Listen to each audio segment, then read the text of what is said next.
Hello, YouTubers, friends, compatriots, bootlicker shills, debt slaves, serfs, peasants, vassals, minions, meat sacks, Zionists. I'm Useful Idiot. Welcome. And today I want to talk about the West Bank.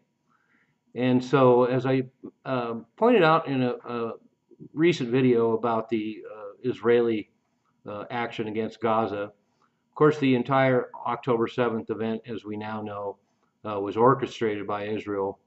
And basically, elements inside Hamas were co-opted in order for this event to happen so that Israel could use it to launch what is now clearly their final solution for the Palestinians.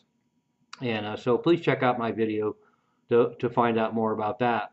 But one of the things that immediately became apparent that not only would the entire population of Gaza be eventually ousted and or killed, but they, of course, were going to make huge moves against West Bank because that's a large component of the Palestinian population that they want to eliminate.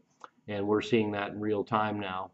So, of course, one thing we have is a history of settlers basically attacking and oppressing and destroying the property and confiscating the property of Palestinians living in the West Bank.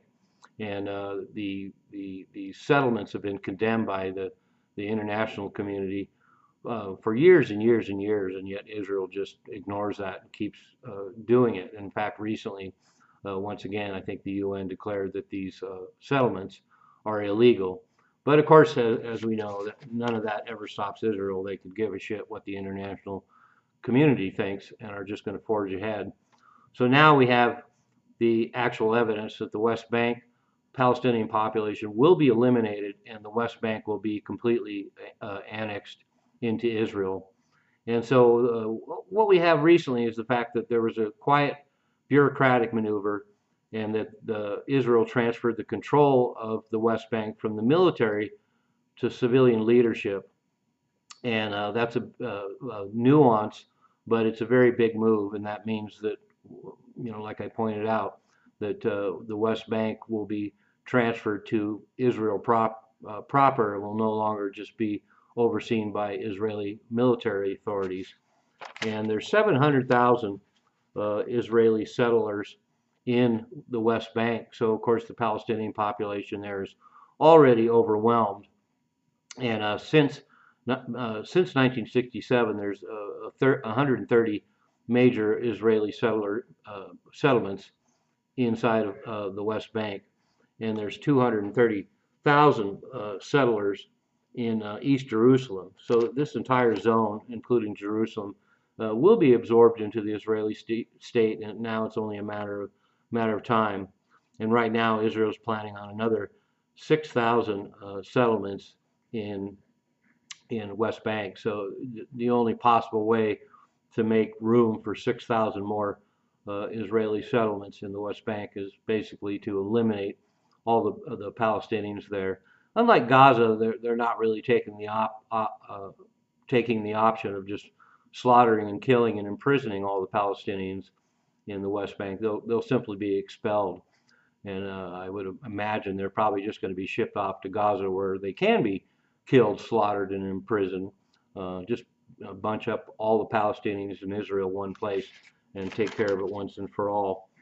And the escalation that we've seen precipitating this has been really dramatic too. Settler attacks on the West Bank have surpassed 1,000 attacks since October 7th. So just in the last year, the settlers have been unleashed on the poor Palestinians there and are being killed. So even though the Israeli military isn't in there killing Palestinians, the settlers certainly are. And this is the largest land grab in the West Bank in 30 years, and it's kind of amazing that it's only a 5-mile stretch of property, and yet all this carnage can go on, and all these people are crammed there, particularly having the settlers and the Palestinians crammed in there together in a 5-mile strip. It's just easy pickings for the settlers. And so I would say overall, as we've seen by their behavior over the years, the Israeli settlers are the real terrorists. The Palestinians in West Bank really have no options, really can't perpetrate any actions or so-called terrorism against the Israelis there, although there's isolated incidents. But the fact that the settlers have been killing Palestinians for years and decades, and the fact that they've been basically destroying any agriculture and olive trees and destroying and confiscating the property, all under the umbrella of the Israeli government who allows it. It just shows that they're the real terrorists. And so this blurred line between who are terrorists and who are not terrorists in the modern world continues to be blurred. So there we have it. It's only a matter of time. I would predict within a year the West Bank will be totally annexed into Israel. That whole area of Palestinian population will no longer exist, and the greater Israel will be one step closer to a reality. I'm a useful idiot. Don't you be one too?